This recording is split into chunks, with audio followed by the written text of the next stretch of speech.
Quel sujet? Plus d'un d'entre vous m'a demandé dans les commentaires pourquoi je n'ai pas encore parlé de ce qui concerne l'ACNUR et le Barça. Bienvenue, Madridistas. Comment ça va? Et pour ceux qui ne le sont pas, nous allons en parler sans perdre la tête et en essayant d'éclairer au maximum et d'être le plus clair au niveau informatif. D'accord, parce que bien sûr, venant de qui ça vient, beaucoup d'entre nous ont pensé en le voyant là. ACNUR, le Barça, mon Dieu. Qu'est-ce qu'ils font encore? UNICEF 2.0? Attends. Bon, voyons voir. Voyons voir. Mais en connaissant ces gens, en connaissant ces escrocs, tu dois toujours penser qu'ils font tout avec une intention obscure et de plus, voyons, plus c'est lumineux et plus c'est beau ce qu'ils font pour apparaître dans le monde comme un club qui se soucie des plus défavorisés, tout ça est encore plus sombre et l'intention. Nous l'avons vu, n'est-ce pas? Concon et UNICEF dans l'UEFA car c'était un conflit d'intérêts brutal. Et quelque chose qui rappelait ce qui se passe en Espagne, bien que c'était d'une autre manière. Ce n'était pas encore l'affaire Negreira, mais c'était encore plus sophistiqué, non? C'est-à-dire, non, tranquille, je ne vais pas payer un responsable des arbitres en Europe, mais nous allons faire ce coup. Le problème, c'est qu'ensuite, évidemment, c'est beaucoup plus difficile de le prouver. Avec cela, je ne dis rien. Et c'était très bizarre, non? Que c'était suspect. Et que c'est quelque chose qui n'aurait pas dû se produire. Le fait qu'un club, c'est avoir un lien avec une organisation, aussi belle soit-elle, et aussi humanitaire soit-elle, mais en même temps cet homme était chef, l'homme de l'UNICEF était chef des arbitres à l'UEFA, eh bien, non. Mais là, c'était plus difficile de les attraper parce que, bien sûr, ces gens ont évolué.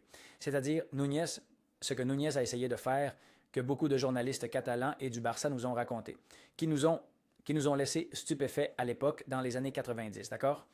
Des choses qui ont déjà, prescrit et ne peuvent plus du tout être prouvées, car, entre autres, Núñez n'est plus parmi nous, non? Mais cela, à Mestessen, ils l'ont rendu. Ils l'ont sophistiqué jusqu'à ce que, arrive l'affaire Negreira, et après l'affaire Negreira, ils ont dit, allons-y, il n'y a pas, ils ont dit à Laporta, tu n'oserais pas faire quelque chose de similaire en Europe? Comment ça? Tiens mon verre que je vais faire encore plus, voilà. Plus sophistiqué. Et puis est arrivé le truc de l'UNICEF. Mais pour ce qui est du HCR, je sais qu'il y a eu beaucoup de bruit ces dernières heures autour de ce sujet. J'ai voulu bien vérifier parce que, bien sûr, il n'y a pas une personne dans le monde qui voudrait plus que ce soit un grand scandale que moi. D'accord? Parce que, bien sûr, je suis de ceux qui pensent, comme vous tous, que j'insiste, je l'ai dit avant, ces gens ne font rien par amour pour l'humanité. Hein? Bon, voyons, par où? Par où je commence? Filippo Grandi s'appelle le type. C'est le haut commissaire du HCR, d'accord? Euh... Et, et le HCR a un accord avec l'UEFA depuis l'année 2021. L'année suivante, et il signe, c'est Filippo Grandi avec lui. C'est le même, non? Voyons voir si je suis. Oui, c'est le même, correct. Bon, ici, il est avec Laporta. Et que remarquez-vous ici? Que c'est le maillot de 2022-2023. Parce que cela est apparu ces derniers jours en pensant que c'est depuis peu. Cela se signe le 14 juin 2022 et le Barça porte déjà cela d'ACNUR depuis cette saison-là. Cette saison-là où il ne passe pas la phase de groupe de la Ligue des Champions et ils vont en Ligue Europa. Et là, ils perdent contre Manchester United, si je ne me trompe pas. Et l'année suivante, ils ont cette tâche difficile contre le Paris Saint-Germain, bien qu'ils arrivent en encart et tout, mais nous n'avons pas vu non plus des choses pour dire, mon Dieu, il y a ici un Aitekin 2.0, un Ovrebo, un de Blicker. Non, il n'y en a pas. Nous parlerons d'eux maintenant, d'ailleurs. Hein? Il n'y en a pas eu. Pendant qu'en Espagne, nous avons déjà vu tout ce qu'ils ont fait, n'est-ce pas? Bon, alors la nouvelle ce jour-là, le 14 juin 2022, c'était même avant que ce type, on parlait déjà qu'il allait recruter Lewandowski, etc. Mais c'était même avant. Des leviers fictifs, de l'inscription de Lewandowski, Koundé avec de l'argent fictif, etc. Ils étaient déjà là-dedans. Je suis de ceux qui pensent que pour quelque chose, ils le font. Pas seulement parce que cela coûte en plus au Barça de payer 400 000 € à l'ACNUR. Ils le font toujours avec l'intention de bien paraître, de regarder. Ensuite, je fais mes réflexions quant au fait que dans le pire des cas, et pour le Barça, s'il ne peut pas influencer de quelque manière dans quelque chose qui lui soit favorable sportivement, il peut en revanche générer cette conscience dans le monde que c'est cette équipe lumineuse. Et plus qu'un club qui aide les plus défavorisés et cette si bonne image qu'il obtient ou qu'il essaie de se gagner avec des choses comme ça, eh bien, ça influence toujours. Eh bien, voilà, le public au niveau de suivi mondial et tout ça. Et aussi, comme l'a dit Michael Robinson, que son âme repose en paix. Sûrement, parce que c'est ce que Robinson a dit. Souvenez-vous dans cette vidéo que nous avons mise il y a peu, en 2011 ou quelque chose comme ça. Aussi concernant les arbitres, c'est-à-dire, c'est l'équipe du tiki-taka, c'est l'équipe du beau football, c'est l'équipe non, c'est impossible qu'ils fassent du théâtre, c'est impossible que ce ne soit pas un penalty. Cela semble en dehors de la surface, mais ça doit être un penalty. Enfin, c'est ce que Michael Robinson a dit. Souvenez-vous, hein? Alors, bien entendu, rien n'est gratuit. C'est-à-dire, rien ne se fait ici par amour de l'art, il me semble. Toujours quand le Barça est impliqué, non le Football Club Barcelona et le HCR, au Commissariat des Nations Unies pour les réfugiés, entament leur alliance avec un nouveau maillot de football pour soutenir l'enfance réfugiée. Le célèbre club de football et sa fondation aideront à financer 4 projets en Colombie, en Ouganda, en Turquie et en Malaisie. Je ne sais pas pourquoi il met la Turquie en Turquie. Ce qui a été dit ici dans la nouvelle, c'est qu'ils ont commencé leur alliance lors de la nouvelle présentation du maillot de football et que le logo de l'ACNUR allait être sur le kit du Barça pour les équipes masculines et féminines. Voyons si le nom apparaît ici à un moment donné. Filippo Grandi, le haut-commissaire des Nations Unies pour les réfugiés. Filippo Grandi a déclaré « Le football apporte de la joie à des milliards de supporters dans le monde entier et représente aussi une échappatoire qui peut. » Bon, enfin, eh bien, c'est la nouvelle. Eh bien, voilà ce qu'est cette nouvelle, non? Et en plus, cela vient du site web de l'ACNUR. D'accord, j'insiste. 14 juin 2022. Je n'ai rien vu nulle part, même pas sur Twitter. Ici, cet utilisateur, le haut responsable de l'ACNUR est Filippo Grandi, pas Gatti, car ici, cela avait été mal écrit en faisant allusion ou en postant un autre tweet, duquel nous allons revoir immédiatement car il nous parle ici de toute l'organisation arbitrale de l'UEFA. Et je comprends que c'est une erreur sur le nom, mais au-delà du fait que tous deux sont italiens, je n'ai trouvé aucun lien entre Filippo Grandi, ACNUR et Roberto Rossetti, directeur général de l'arbitrage à l'UEFA. Quelqu'un a-t-il plus d'informations? Personne ne répond. Pourquoi? Parce qu'il n'y en a pas. C'est-à-dire parce que cet homme, Filippo Grandi, le Seneshersik de l'ACNUR, n'est impliqué dans l'UEFA d'aucune manière, ni dans le domaine arbitral, ni d'aucune façon. Au-delà du fait que l'UEFA est une relation avec le HCR, qu'il y en ait une et elle date du 21 mai 2021, l'UEFA et le HCR s'associent pour soutenir les personnes réfugiées. Et voici à nouveau ce Filippo Grandi. Mais j'insiste, il n'a aucune fonction au-delà de cette alliance qui, bon, l'un d'entre vous dira, eh bien, regarde, le Barça est avec l'ACNUR. L'ACNUR est avec l'UEFA, le Barça avec l'UEFA, et alors voilà. D'accord, bon. Oui, mais non, ce n'est pas comme UNICEF ni rien de tel. En fait, j'ai demandé à ChatGPT, je lui dis, voyons voir, Filippo Grandi a-t-il un poste à l'UEFA? Il me dit non, Filippo Grandi n'a aucun poste à l'UEFA. Il est le haut commissaire des Nations Unies pour les réfugiés ACNUR, un organisme de l'ONU. Son travail est axé sur blablabla. Mais l'UEFA a-t-elle un accord avec ACNUR? Et le HCR avec Barcelone? Je demande à Chad qui te dit si c'est correct. Bien que Filippo Grandi n'ait aucun poste à l'UEFA. Oui, il existe une collaboration institutionnelle entre l'UEFA et le HCR et aussi, il y en a entre le Haut Commissariat des Nations Unies pour les réfugiés et le Football Club de Barcelone. Je t'explique brièvement les liens. Et il me dit UEFA plus ACNUR. Depuis 2022, l'UEFA a un accord formel avec ACNUR pour travailler ensemble en faveur des réfugiés à travers le sport. Le programme se concentre sur l'intégration des réfugiés dans les communautés européennes par le biais du football, le financement de projets sociaux et sportifs et la promotion de campagnes de sensibilisation sur la situation des Meisenses réfugiés. Filippo Grandi, en tant que haut-commissaire, a participé publiquement au lancement de ce type d'accord avec l'UEFA. Mais en tant que représentant de l'organisme de l'ONU, non. Pas dans le cadre de l'UEFA. ASNUR plus Barcelone.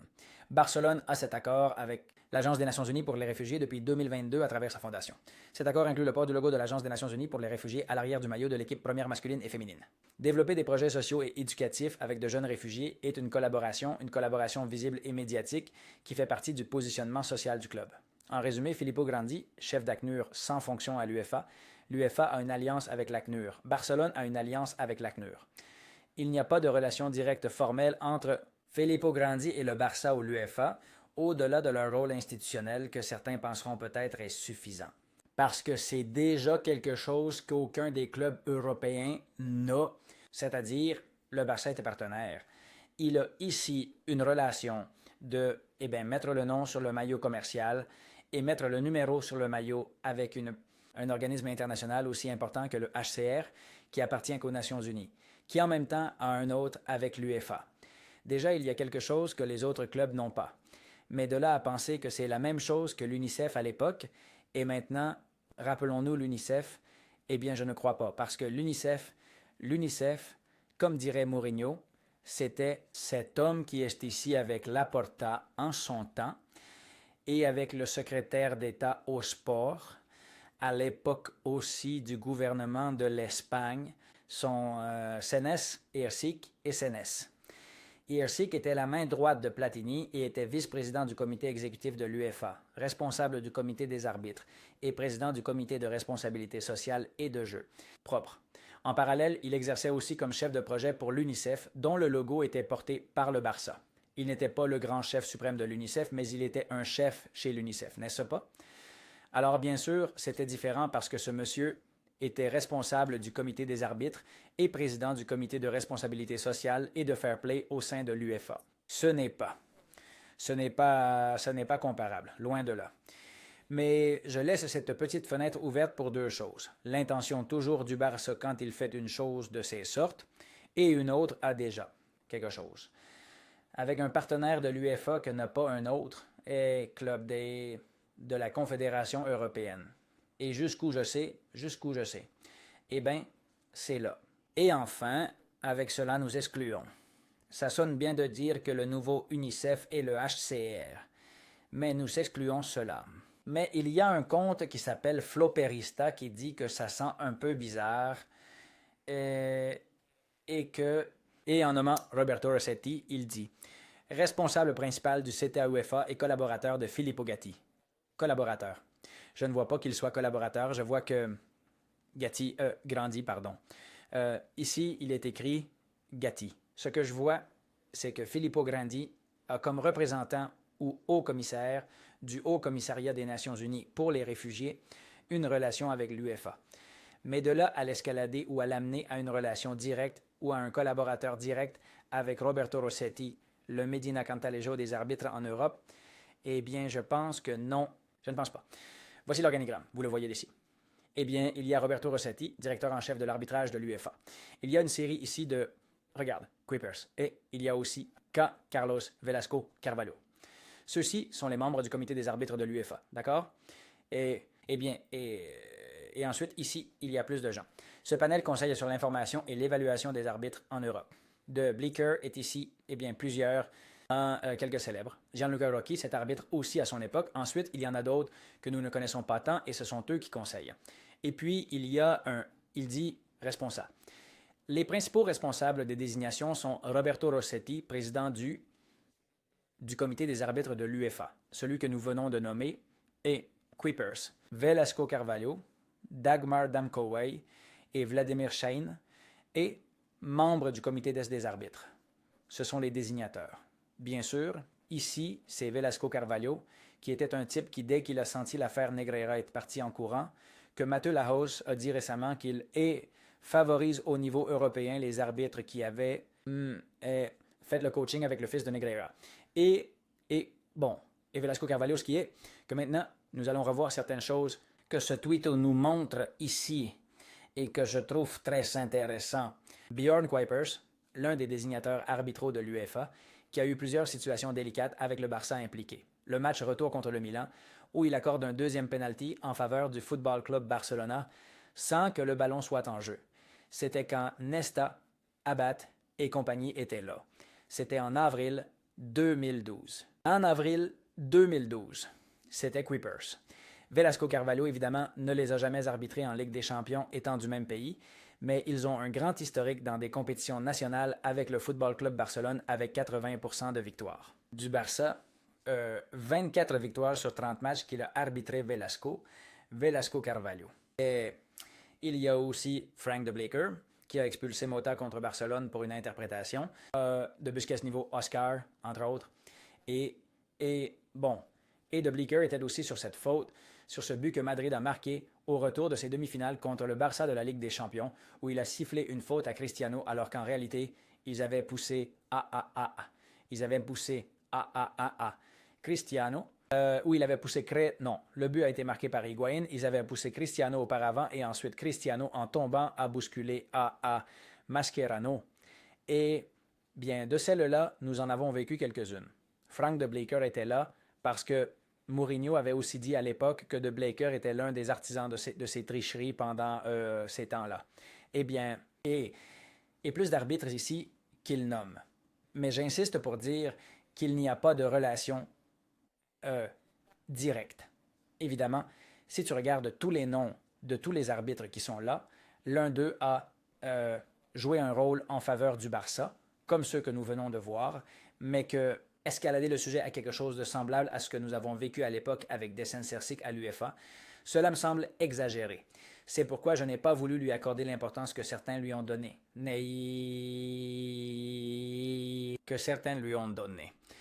Et je voulais que cela soit le plus informatif possible et aussi analytique que possible pour ensuite tirer nos conclusions. Les miennes sont celles-ci. Je ne sais pas les vôtres, vous me le mettrez là. Nous sommes un jour de match, puis Madrid joue, nous ferons une vidéo et ultérieure. Que tout se passe très bien. Mettez un like si vous avez aimé cette vidéo. Abonnez-vous à la chaîne. S'il vous plaît, commentez, partagez et on se voit dans la suivante. Ciao!